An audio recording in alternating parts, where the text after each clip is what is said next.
교과서에서 사라진 6.25 전쟁의 진실 강의 바로 시작하겠습니다. 제가 여러 통계 자료를 볼 때 제일 안타까운 자료가 이것입니다. 지난 8년 전에 한국통계정보원에서 조사한 결과입니다. 6.25 전쟁을 일으킨 나라는 어느 나라인가 59.9%만이 북한의 소행이다. 그렇게 대답을 했어요. 초등학생이 44.5%, 중학생 70.5%, 고등학생 69.6%. 여기서 눈길을 끄는 것은 초등학생이 44.5%만 북한의 소행이다. 그렇게 주장을 했어요. 35.1%는 대한국이 일으킨 전쟁이다. 그렇게 대답을 했습니다. 이 학생들은 지금 청년 세대가 되었습니다. 대한국의 미래를 짊어지고 가야 될 앞으로 대한국의 통일의 주역들이 되어야 될 우리 청년들이 이러한 삐뚤어진 잘못된 역사관을 갖고 있습니다. 왜 이런 일들이 벌어졌을까? 그것은 교과서 때문입니다. 여러분, 어떤 사건을 얘기할 때 그 사건의 발발 원인을 먼저 얘기하는 것이 중요합니다. 그런데 우리나라 교과서 중에는 6.25 전쟁의 발발의 원인조차 얘기하지 않는 그러한 교과서가 있다는 거예요. 검열하지는 않겠습니다. 눈으로 보십시오. 더더구나 가장 심각한 것은 무엇이냐면 6.25 전쟁은 어떤 전쟁인가? 6.25 전쟁에 대한 성격 규명을 해야 돼요. 그래야 안 그래요? 6.25 전쟁은 어떤 전쟁이냐는 그 성격에 대한 그 서술을 해야 되는데 이 부분에 대해서 대다수의 교과서들이 침묵 또는 왜곡하고 있습니다. 6.25 전쟁의 성격은 무엇일까요? 대부분의 사람들이 6.25를 북한이 소련과 중국의 지원을 받아 남침한 전쟁으로 알고 있습니다. 네, 맞습니다. 정확한 서술이에요. 그러나 여기에는 한 가지 6.25 전쟁의 아주 중요한 핵심적인 주체 세력 하나를 간과하고 있다는 겁니다. 그 세력은 누굴까요? 좌익 세력들입니다. 대한민국 내에 곳곳에 지금 숨어 있었던 좌익 세력들을 간과하고 있다는 겁니다. 6.25 전쟁의 규명을 저는 이렇게 정의합니다. 6.25 전쟁은 북한군이 남한 좌익 세력과 합세한 전쟁이다. 이렇게까지 얘기해야 정확한 거예요. 세계사적인 이러한 북한이 소련과 중국의 지원을 받아 일으킨 전쟁이다. 이것과 함께 남한의 좌익 세력과 합세한 전쟁이다. 이 말이 꼭 들어가야 돼요. 근데 원래 우리나라 한국사 교과서에는 이 부분을 간과하고 있다는 거예요. 6.25 전쟁에 대한 편향적 서술, 국군과 미군에 의한 민간인 희생은 희생입니다. 학살이 아니에요. 의도적으로 죽였다면 학살이죠. 의도적으로 죽인 게 아닌 참 불미스러운 희생에 대한 그러한 사건도 학살로 규정하고 있습니다. 학살이 아닌데 학살이라고 얘기하고 있고 용어를 의도적으로 그렇게 쓰고 있습니다. 반면에 북한군과 좌익에 의해 의도적으로 자행된 학살에 대해서는 학살이라고 표현하지 않고 있습니다. 얼마나 심각한지 아셔야 됩니다. 특히 천재교육, 사화, 미래앤컬처, 제가 지금 큰아들이 고3인데 천재교육 가지고 지금 공부하고 있습니다. 남 얘기가 아니에요. 저희 집안 얘기죠. 우리 자식들이 지금 이렇게 배우고 있습니다. 노근리 사건, 거창 사건 다 국군과 미군이 자행한 학살이다. 사화도 마찬가지. 미래앤컬처, 여기는 한 수 더 떠서 노근리와 거창, 황해도 신천 사건들을 다 통틀어서 국군과 미군이 자행한 바로 민간인 학살로 그렇게 규정하고 있습니다. 자, 과연 그런가를 제가 한번 짚고 넘어가도록 하겠습니다.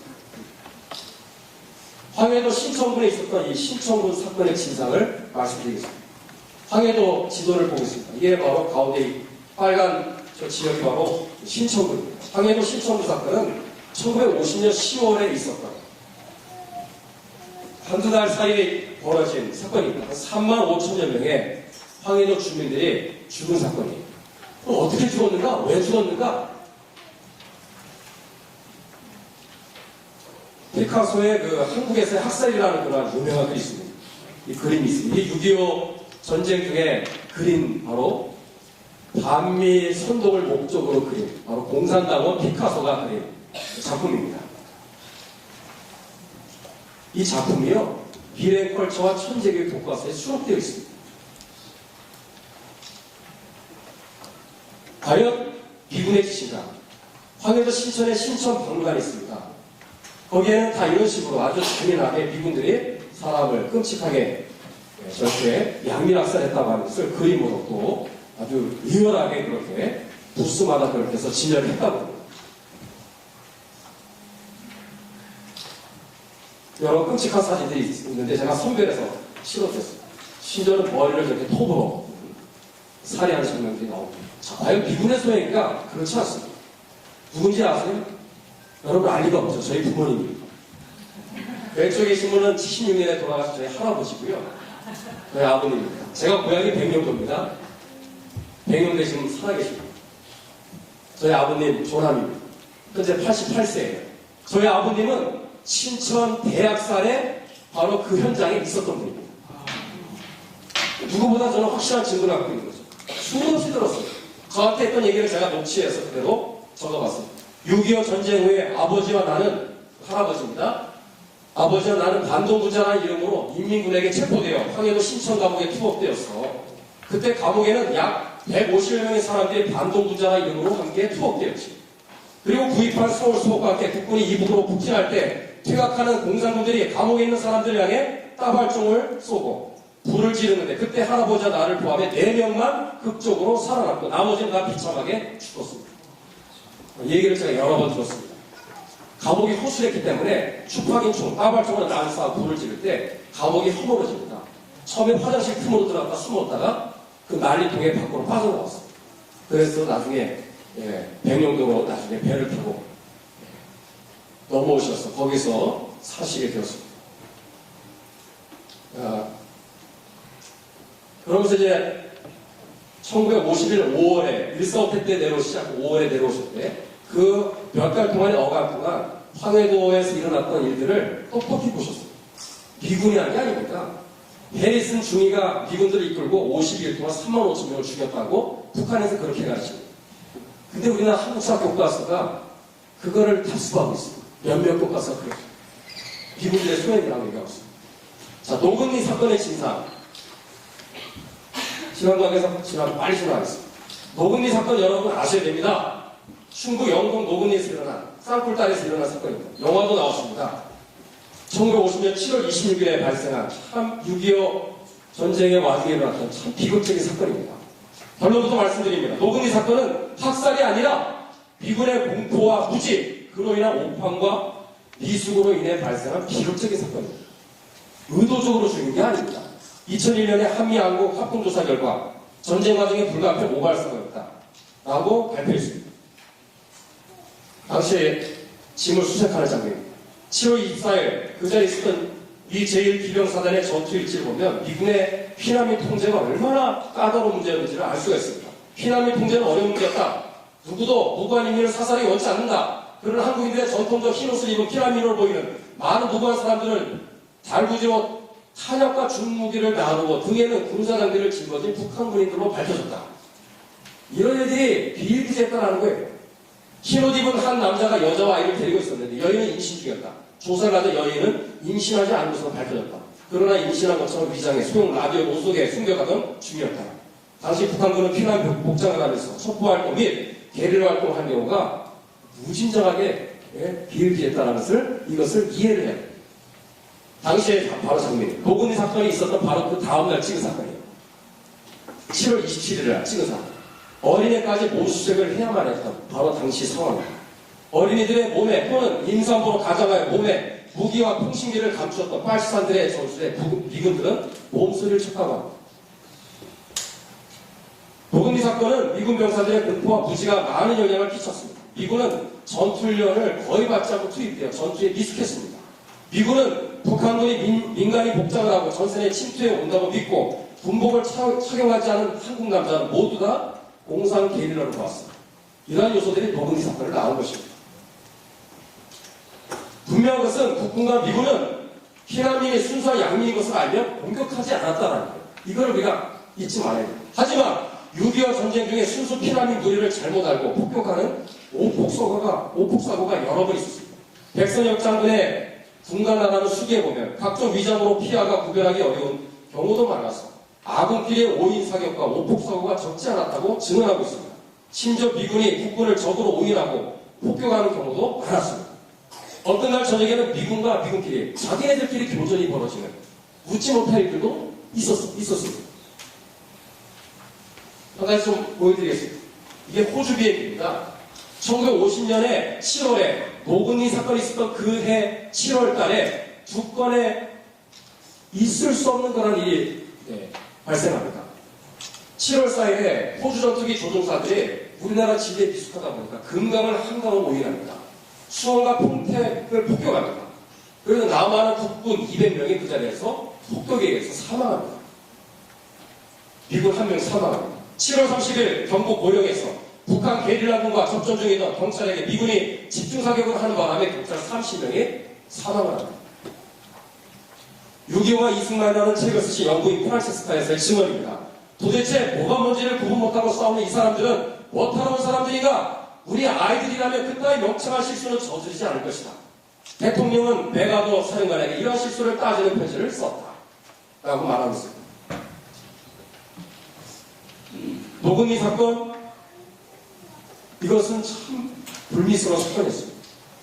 피하 간에 그 아군과 적군이 혼재되어 있는 상황에서 일어난 참 비극적인 사건이었다. 그러나 의도적으로 죽인 학살입니다. 6.25 전쟁 당시에 빨치산이 무장 이 공비들이 몇 명이 됩니까? 56,432명이었습니다. 어마어마하죠? 이 엄청난 무리들 중에 한 무리들이 1950년 12월 5일에 거창군의 신원지서를 습격합니다. 거창 사건이 있기 전에 거창의 경찰들이 떼죽음 당한 사건이 있었다는 것을 기억해야 됩니다. 그래서 출동한 경찰들이 진압을 해버리니까 어떻게 미리 알고 도망가 버렸어요, 산으로. 떠나니까 또 공들이 또 산에서 내려와요. 보니까 이 주민들 중에 누가 내통하는 첩자가 있다는 생각을 안 하겠습니까? 그러니까 흥분한 토벌대들이 신원모형으로 되돌아와서 지역 주민들을 신원초등학교로 다 집합을 시키고 박산 골짜기로 끌고 가서 600여 명의 양민들을 처형했습니다. 거창 사건은 근본적으로 빨치산들이 원인을 제공했다 하더라도 토벌 과정에서 지역 주민들을 집단적으로 처형한 것은 크나큰 잘못이었습니다. 가슴 아픈 일이었습니다. 이런 일이 일어나서는 안 되는 기록입니다. 당시에 신성모 국방장관이 문제였어요. 양민학살이라는 사실 누구이며 양민이 아니라 공비를 토벌한 것입니다. 진상 규명을 해야 되는데 은폐 축소를 시도합니다. 장면 총리와 조병욱 내무부 장관께서는 진상 규명 및 관련자를 엄중 처벌해야 됩니다. 대통령한테 말합니다. 이승만 대통령의 반응이 뭔지 아십니까?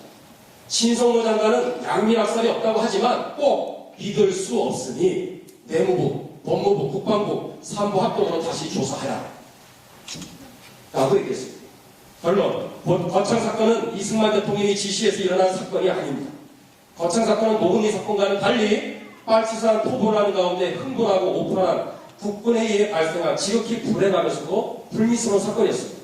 전쟁 중에 피하 식별이 곤란하여 오폭에 의한 희생은 있을 수 있으나 거창 사건처럼 주민들에 대한 무차별적인 집단 처형은 다시는 발생해서는 안 될 것이다. 제가 이 경우 정리해봤습니다. 침소봉대라는 말이 있죠. 여러분, 이러한 거창 사건에 대한 이러한 진실을 말하는 사람들은 이거보다도 200배 이상 벌어진 좌익과 북한군에 의해서 벌어진 이 어마어마한 양민학살에 대한 얘기를 반드시 해야 됩니다. 거창 얘기를 하는 것만큼 100배, 200배. 왜냐하면 거창에서 600명 죽었어요. 참 불행한 죽음이었죠. 그러나 북한군과 그리고 좌익 세력들에 의해서 의도적으로 그것도 광범위하게 반인륜적인 방법으로 사람을 무참하게 학살한, 그래서 죽은 우리 양민들의 수는 12만 명. 600 곱하기 200, 그러면 12만 명. 200배가 넘는 어마어마한 양민들이 바로 북한군과 좌익들에서 학살됐습니다. 근데 우리나라 한국사 교과서는 어떻죠? 침소봉대 거창 사건을 말하면 제대로 얘기해줘야 돼요. 그게 이승만 대통령이 지시한 게 아니에요. 그것만을 막 얘기해요. 나머지 좌익들에 의해서 자행되기가 양미락설 얘기하지 않습니다. 여기에 중요한 의도가 있습니다. 오늘날 좌편향 학자들의 6.25 서술의 흐름은 희한하게도 공통점이 어떻게 모아지고 있냐면 민간인 학살로 집중되고 있습니다. 여기에는 두 가지 중요한 저희가 숨어 있습니다. 이따가 제가 퀴즈 내면 낼 수 있습니다. 잘 들어보세요. 여기에 중요한 목적이 있어요. 첫 번째 뭐냐? 이 모든 책임이 당시 국군 통수권자였던 이승만 대통령에게 덮어씌우고 있습니다. 또 하나 주한미군에게 덮어씌우고 있습니다. 미군들에게 덮어씌우고 있습니다. 그러니까 주한미군 철수와 연결이 되는 것입니다. 이승만 대통령을 매도하기 위해서 또는 미군들을 매도하기 위해서 집중적으로 이런 식으로 민간인 학살을 다 얘기하는 게 아니라 이런 불미스러운 한 사건을 침소봉대 어마어마하게 막 그것을 부풀려가지고 확대 왜곡 과정에서 가르치니까 그게 오늘날 한국사 교과서의 심각한 문제입니다. 자, 그런 의미에서 교과서에서 사라진 6.25 전쟁의 진실을 이제 본론과 결론으로 이제 진행하고 마치겠습니다. 북한군과 좌익에서 자유된 대학살 우리가 알아야 될 것이 이것이고 한국사 교과서에 반드시 수록되어야 될 역사의 진실이 바로 지금부터 말씀드리는 바로 이 사실입니다. 당시에 몇 명이 학살됐느냐? 12만 2,799명입니다. 주로 인천 3.1작전 이후에 한 달 동안에 걸쳐서 학살됐다고 보시면 됩니다. 당시에 인민재판 바로 장면입니다. 6.25 전쟁 당시에 좌익들의 역할은 크게 세 가지였어요. 하나는 민간인 학살을 주도했습니다. 내가 시험에 낸다면 이거를 시험에 낼까? 첫 번째 민간인 학살을 주도했어요. 몇 명 죽였어요? 12만 명. 그리고 납북을 주도했어요. 몇 명을 납북시켰죠? 10만 명, 적어도 10만 명. 강제 징집을 했어요. 의용군이라는 이름으로. 젊은이들을. 그래서 낙동강 방어선 전투로 다 그렇게 투입을 시켰어요. 몇 명이 징집됐죠? 15만 명. 이 세 가지를 다 좌익들이 바로 주도합니다. 왜냐하면 북한 공산군들은 내려와서 어디가 어딘지 잘 모르거든요. 여기에 지혜에 바삭한 사람들은 다 좌익들입니다. 그 사람들한테 이것을 바로 얼굴마다 보고 내세워서 이거를 시킵니다. 납북되는 장면입니다. 당시에 재헌국회의원 200명 중에 50명이 끌려갔습니다. 아직. 당시에 우리 남한의 젊은이들이 강제로 징집됐어요. 15만 명, 15만. 가장 우리가 기억해야 될 것은 바로 이러한 무참한 바로 대학살입니다. 양민학살입니다. 6월 26일에 김일성이가 전쟁이 발발하자마자 반역자들을 처단하라. 인민재판에서 다 학살 안 하고 지시를 해요. 서울에 공산군들이 6월 28일에 이제 진입합니다. 수도 서울이 함락됩니다. 가장 먼저 최초에 일어났던 바로 양민학살이 뭐냐? 서울대병원 학살입니다. 6월 28일에 있었던 서울대병원에 아침에 막 육을 드립니다. 그나마 교학서 교과서가 나아요. 교학서 교과서에 314페이지 보니까 학살이라는 단어가 10번 이상 나옵니다. 북한군의 침입으로 수십만 명이 학살되었다. 서울을 접수했던 6월 28일에 서울대학교 병원에서 입원 중인 국군과 민간인 환자 500여 명을 학살했다. 정확하게 기술하고 있습니다. 당시에 현장에 있었던 박명자 여사의 증언입니다. 지나가 있어요. 도봉구에 사십니다. 지금 당시에 78세니까 2010년에 증언한 바로 내용입니다. 지금 살아계시면 86세가 되겠죠. 서울시청 앞에 인민재판을 받고 있는 군인 김기준 선생님의 모습입니다. 즉결 처분을 당했습니다. 실제로 연출이 아니라 실제로 양면을 죽이는 바로 장면입니다. 학살도 우리가 두 단계로 나눌 수 있어요. 인천상작전 전에는 선별적으로 인민재판에 의해서 죽여라 그러면 죽이고 아니면 말고 그렇게 해서 선별적으로 학살했다면 인천상작전 이후에 퇴각하는 공산군들이 무차별적으로 학살을 자행하기 시작합니다. 도망가면서 이때부터 참 비극이 이때부터 시작됩니다. 우리나라 교과서에 반드시 다뤄야 될 내용들을 제가 빨리빨리 지나가고 마치도록 하겠습니다. 고향 파주 지역의 태극단을 학살 들어보셨어요? 공산 치하 속에서도 숨어서 우리 애국자들이 몇 명이 결성되었어. 적의 전화선을 절단한 경기선을 파괴하는 지하 유교 활동을 했거든요. 퇴각하는 바로 그 와중에서 좌익 세력들이 태극 단원들을 색출합니다. 일산 서구의 덕이동에 바로 그 장소로 끌고 가서 홍어식과 윤석만 등 40여 명을 팔과 다리를 절단해서 창으로 사냥 입을 찢어서 죽이는 그런 일들이 벌어졌습니다. 일산의 호수공원 옆입니다. 우리나라 제1호 방공유적지로 지정되었습니다. 이 사건 여러분 아십니까? 충남 서천군에서 서천 등기소 학살입니다. 250여 명의 죄 없는 우익 인사들을 무참하게 학살했습니다. 이란 12평도 안 되는 조그만 창고에다 집어넣어 불을 질러서 살해했습니다. 대전연못에서 1,700명을 학살했습니다. 어린애들도 봅니다. 조그만 아이들이 학살된 모습을 알 수 있습니다. 전북의 전주형무소에서 500여 명을 집단 학살했습니다. 대표적인 이 사진이 바로 이거예요. 제주 사상 기념관에 갔더니 세상에 이 사진을 실어놨어요. 이거는 전라북도 전주에서 일어난 학살입니다. 양민들 바로 학살 장면인데 이거를 제주도민들을 이승만 정권과 국군과 경찰들이 이렇게 죽였다고 엉뚱하게 제주 기념 거기 사상 기념관에 이거를 박아놔버렸어요. 철거해야 돼 안 해야 돼요? 철거해야 돼 이거 엉뚱한 사진이 그렇게 돼 있어요. 전혀 관계없는 사진들을 거기다 집어넣고 이승만 정권 잘못했다고 그런 식으로 지금 아이들한테 교육을 하고 있어요. 전라북도 전주에서 이렇게 죽였어요. 전라도 정읍시에서 일어난 300여 명의 학살, 이거 다 여러분 아마 생소할 겁니다. 이런 식으로 많은 사람들이 학살로 인해서 운명을 달리했습니다. 전라북도 고창군의 부장면, 일가족 7명이 학살됐는데 이 일가족은 왜 죽었냐면 인민재판 있으니까 나오라고 안 간다고 그러니까 인민재판에 안 나간다고 한마디 한 거 가지고 일가족 7명을 다 죽였어요. 출창으로.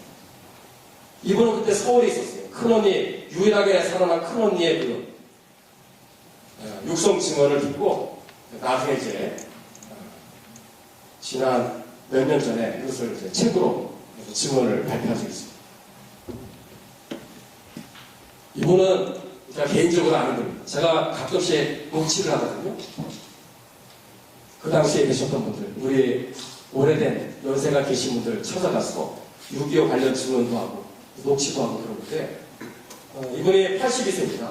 당시에 16세, 6.25 동란 때. 6.25 동란 전에 3월이죠? 아버지, 큰아버지, 작은아버지 좌익들에서 붙잡혀 죽창으로 눈을 찌르고 가슴을 찌르는 처형 장면을 목격했습니다. 전라도 지역에서.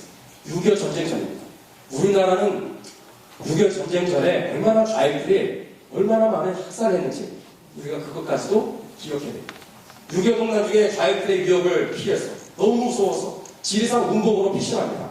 근데 거기서 인민군들에 의해서 이모부 가족 모두가 학살당했어요. 극적으로 생존합니다. 머리에 흉탄 자국이 있어요.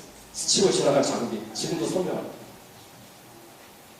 청주 지역에 449명의 무익인사들이 학살되었습니다. 영산면, 전라도 영산의 영산교회. 여기가 바로 남로당의 수계라고 하는 김삼룡의 바로 고향입니다. 영산지역. 그러니까 얼마나 이 좌익들이 거기 바글바글 됐겠습니까? 교회 식구들이 많이 거기서 참 순교를 많이 당했어요. 목에다가 저렇게 돌멩이 들고 영산면에 설도가 끌고 가서 이런 식으로 물에다 빠뜨려져 있습니다. 교회 앞에 있는 순교 기념탑입니다.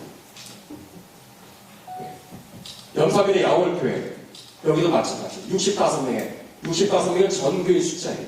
전교인을 다 무참하게 학살했어요. 그 영광군에서 영광 2,500명인데 10세 이하의 어린이들. 전라도 무안 복길교회도 마찬가지. 이렇게 무참하게 학살했어요. 죽창으로 배를 찔고 죄송한 얘기지만 창자가 나오고 어떤 사람은 죽창으로 하금을 해서 입까지 산적하고 떼어져 죽었어요. 우리가 배치하고 있는 저 북한의 저 집단이 어떤 집단인지를 우리 똑똑히 알아야 됩니다. 네, 전라도 정읍에 있는 두암교에서 일어난 바로 이것도 마찬가지입니다. 이게 바로 그 순교 기념탑. 한번 여러분 꼭 가보시기 바랍니다. 충남 농산의 병천교회 66명을 학살했습니다. 경기도 양평의 양평대교 옆에 여러분 한번 꼭 가보세요. 600여 명의 바로 반공인사들, 우익인사들을 잔인하게 학살한 장소입니다. 퇴각하는 공산군들에 의해서 일어난 비극입니다. 비아리에서 300여 명이 학살당했습니다. 한마는 비아리 꼭대기입니다. 납북 과정에서 일어난 학살입니다. 북한도 마찬가지예요. 함흥 지역에서 발룡산, 방공군에서 8,000여 명의 학살자 있어요. 8,000명. 근데 우리나라 교과서에 이거 얘기합니까? 이런 얘기 하나도 안 해요. 역시 함흥 지역입니다. 덕산 미켈광산에서 6,000여 명을 학살했습니다. 우물에다가 젓갈 나면서 사람을 거기에다 차고 그냥 재워놓고 그렇게 사람을 죽였습니다. 익사시켜서 죽였습니다. 유족들을 오열하는 장면입니다. 평양 대학살의 바로 장면입니다.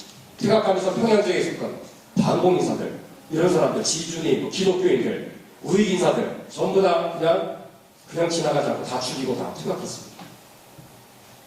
북한 지역입니다. 금봉산에 광산에다 60여 명을 거기다 쳐놓고 학살했습니다. 자, 이제 거기다 마쳐야 될 것 같습니다. 6.25 전쟁 당시에 북한군과 좌익에 의해 자행된 민간인 학살의 진상을 알아야 돼요? 몰라야 돼요? 알아야 됩니다. 교과서에 들어가야 돼요? 안 들어가야 돼요? 들어가야 돼요. 왜 들어가야 되느냐? 왜 알아야 되느냐? 이유가 있어요. 다음 세 가지 사실을 알려주기 때문에. 이거 안 하면 이거 모릅니다. 세 가지 바로 교훈을 우리는 꼭 잊지 말아요. 이것과 함께 제가 이렇게 마치고 합니다. 첫 번째 뭐냐? 이거를 알려야, 가르쳐야 북한 공산정권이 얼마나 사악하고 반인륜적인 집단인지를 알려줄 수 있습니다. 1990년에 북한 주민을 300만을 굶겨주겠어요. 300만은요, 여기에서 스페인까지 사람을 쭈르르 눕힌 바로 숫자라고 할 수 있습니다. 하루에 3,000명이 죽어서 하루도 빠지지 않고 3년을 채워야 300만 명이 죽는 거예요. 하루에 매일매일 아시아나 칼비 항공 300여 명을 태운 민간인들이 하루에 10대 비행기가 추락한다고 생각했어요. 그런 대형 참사가 3년 동안 하루도 빠지지 않고 발생할 때 죽어나갈 숫자가 300만이에요. 우리는 감이 없어요. 우리 민족끼리라는 말을 쓰죠. 김일성, 김정일 집단이. 그런 말을 자기가 없습니다. 파리 목숨도 그렇게 아주 300만 명을 굶겨주겠어요. 정치법 수용소에서 100만 명 이상을 죽였어요. 6.25 때 300만 명을 죽였어요. 히틀러보다 더 독재자입니다. 살인마입니다. 그런 극단하고 우리가 대치하고 있는 상황에서 주한미군 철수, 우리 민족끼리의 통일을 주장하는 6.15 14선언의 방식에 의한 연방제 통일 방안으로는 절대로 통일할 수 없다는 거예요. 우리 이것을 분명히 해야 됩니다. 이것을 알려면 이러한 역사의 비극적인 사건들을 우리 자녀 세대들한테 알려줘야 되는 거예요. 우리가 대치하고 있는 집단이 얼마나 흉폭하고 사악하기 때문에 반인륜적인 집단인지를 가르쳐줘야 됩니다. 그걸 안 가르쳐주니까 순진무구한 6.15 14선 연방제 환상에 빠지는 것입니다. 두 번째, 안으로는 반대한민국 세력을 척결하지 않으면 나라 망합니다. 베트남 멸망 시절에 간첩들 5만 명이 있었어요. 6.25 전쟁 전에 군대 좌익군인도 5,000명, 탈영한 5,000명 포함해서 1만 명이었어요. 1만 명. 10만 명의 국군들 중에 10%가 좌익 세력들이었어요. 끔찍합니다. 그나마 이승만 대통령이 국가보안법을 만들어서 숙군 조치를 하는 바람에 6.25 전쟁이 터지기 직전에 숙군에 성공을 하면서 6.25가 터질 때 한 번도 군대 내에서 뭐 상관들에 대한 무슨 암살을 한다든지 뭐 집단적으로 뭐 이탈한다든지 뭐 북으로 넘어간다든지 그런 일이 없었어요. 그래서 여러분 여수 14년대 반란과 함께 찾아봤던 그 비극과 함께 그 국가보안법의 제정은 사실은요 재앙으로 위장한 축복입니다. 그것이 있었기 때문에 6.25 동란 때 우리나라가 망하지 않았던 거예요. 그런데도 신성모 국방장관 그 국방장관의 그 역할이 얼마나 중요합니까? 근데 이국노라하는 월북한 친구랑 같이 얼마나 내통을 합니까? 좌익 세력인데 이금도 결국 월북했어요. 최명덕 그 사람의 보좌관이 라온광순이에요. 이 사람은 우리나라 군적에 없는 사람입니다. 북한에서 난파된 간첩이었어요. 보좌관이 간첩이었어요. 우리나라 국방부 장관과 참모총장이 바로 간첩과 좌익들에 의해서 몰아났습니다. 그래서 우리나라 6.25 전쟁 때 한강변 폭발을 한다든지 그래서 어마어마하게 많은 초기에 참 어려운 일들이 그래서 생겼던 거예요. 그나마 이승만 대통령께서 국군 통수권자로서 리더십을 가지고 이끌어갔기 때문에 그나마 우리나라가 이렇게 살아남을 수 있었다는 것이죠. 처음에 아마 우리나라가 잘못했다가 우리나라가 끝장났어요. 오늘날 대한민국 안에 5만 명의 간첩들이 활동하고 있다. 성장혁 선생님의 질문입니다. 단 대한민국 세력들 척결해야 됩니다. 대한민국을 감사히 여기지 아니하고 대한민국의 그런 하늘 아래서 축복을 누리면서 대한민국을 저주하고 대한민국의 정체성을 인정하지 않고 북한의 김일성, 김정일 주체사상을 추종하는 세력들 대한민국을 떠나든지 전향하든지 해야 됩니다. 척결해야 됩니다. 이러한 사실들을 우리가 6.25 전쟁에 이러한 양민들 학살을 통해서 가르쳐줘야 되는 거예요. 대한민국은 지금도 전쟁이 끝나지 않았어요. 지금도 6.25 전쟁이 끝나지 않은 현재 진행형입니다. 대한민국 안에 대한민국을 무너뜨리려고 하는 적화 통일하려고 하는 세력들이 얼마나 많습니까? 이 교훈을 가르쳐야 돼요. 세 번째, 밖으로는 국가안보를 튼튼히 해야 나라가 서는 것입니다. 국가안보의 시작은 뭐냐? 국가 정체성 확립입니다. 국가 정체성 확립은 어떻게 일어나는가? 바로 역사 교육에서 시작해야 됩니다. 이 모임이 얼마나 중요합니다. 국가보안법 존속돼야 됩니다. 사드 배치해야 되는 거예요. 사드가 중요한 문제인데 한미동맹 강화해야 되는 거예요. 이 얘기하고 제가 이제 마치도록 하겠습니다. 제 부록에 자세하게 다 실어드렸습니다. 전현아 우리 김정일 선생님 난민녀 사건 때 연루돼서 감옥에 실력 복역하고 전향했습니다. 어느 좌익사장범의 고백 수임번호 3179라는 책을 썼어요. 거기에 뭐라고 했느냐? 1984년에 감옥에 있을 때 난민녀 사건의 주동자였던 김남주 이 시인이 광주 교도소에서 자신에게 마르크스 이론을 교육합니다. 이거 읽고 제가 마치겠습니다. 남조선에서 민주혁명이 일어나면 최우선적으로 해야 될 일은 이 사회의 민족 반동 세력을 철저히 죽여 없애는 것이다. 그 숫자는 200만 정도는 될 것이다. 그래야만 혁명을 완전하게 완수할 수 있기 때문이다. 200만이라는 숫자가 엄청날 것 같지만 인류 역사적인 관점에서 본다면 그렇게 중요한 것이 아니다. 우리 민족 전체로 놓고 볼 때 그것은 소수에 불과하다. 우리에게 적은 숫자의 반동의 피는 우리에게 적은 숫자의 반동의 피는 필수 불가능하다. 마치겠습니다.